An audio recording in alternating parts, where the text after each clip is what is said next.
تو اس لیے ہر نماز کے بعد ہم اس بات کا اقرار کرتے ہیں کہ ساری برکتیں تیری ذات سے ہیں یا رب، ساری سلامتی تیری طرف سے ہے یا رب، عزت اور اکرام تیری ہی طرف سے ہے یا رب، تو ہی جس کو چاہے اس پر احسان فرماتا ہے، لہٰذا ہم یہ سب کچھ تجھ سے ہی طلب کرتے ہیں۔ پھر آپ دیکھیے چوتھا ذکر ہے لا الہ الا اللہ وحدہ لا شریک لہ لہ الملک ولہ الحمد وہو علی کل شیء قدیر۔ یہ بھی آپ 3 بار پڑھ سکتے ہیں، یہ بھی ذکر ہے، یعنی 3 مرتبہ اللہ تعالیٰ کی توحید کا اقرار۔ مغیرہ بن شعبہ جو وحی کے کاتب تھے، ان سے مروی ہے کہ معاویہ رضی اللہ عنہ نے مغیرہ کو لکھا کہ کوئی حدیث جو آپ نے رسول اللہ صلی اللہ علیہ وسلم سے سنی ہو وہ مجھے لکھ کر بھیجیں۔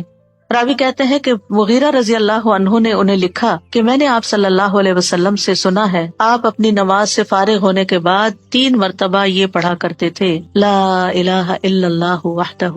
لا شریک لہ لہ الملک ولہ الحمد وہو علی کل شیء قدیر۔ سب سے پہلے توحید کا اقرار کہ اللہ ایک ہے، وہی الہ ہے، وہی خالق ہے، مالک ہے، رب ہے، معبود ہے۔ پھر اس بات کا انکار کہ کوئی اس کا شریک ہو، لا شریک لہ، اور پھر لہ الملک، بادشاہت بھی اسی کی ہے، معبود بھی وہی ہے، بادشاہ بھی وہی ہے، اور ایسا بادشاہ ہے وَلَهُ الحمد کہ اس کی تعریف ہے۔ دنیا کے بادشاہوں کا حشر ہوتا دیکھا ہے آپ نے، ان کے ساتھ کیا کیا جاتا ہے، لیکن اللہ سبحانہ وتعالیٰ کی بادشاہت پر کوئی آنچ نہیں آتی، کوئی اس کو ہلا نہیں سکتا، کوئی اس کو نقصان نہیں دے سکتا، کوئی اس پر باتیں نہیں بنا سکتا، کوئی اس کا نقص نہیں نکال سکتا کہ اللہ تعالیٰ نے آسمان میں یہ کیا چیز بنا دی، زمین میں کیا بنا دی، نہیں، وَلَهُ الحمد، اسی کی ہے تعریف، یعنی ایسا بادشاہ کہ جو قابل تعریف ہے، اور ایسا بادشاہ کہ وَهُوَ عَلَى كُلِّ شَيْءٍ قدیر۔ دنیا کے بادشاہ انتہائی بے بس لاچار ہوتے ہیں، ان کے ہاتھ میں کچھ نہیں ہوتا، وہ انسانوں کے محتاج ہوتے ہیں، انسانوں کی خدمت کے، انسانوں کی مدد کے، انسانوں کے مال کے محتاج ہوتے ہیں۔ یہ بادشاہت کیا بادشاہت ہے جس کی ساری ڈیپینڈنسی لوگوں کے اوپر ہے۔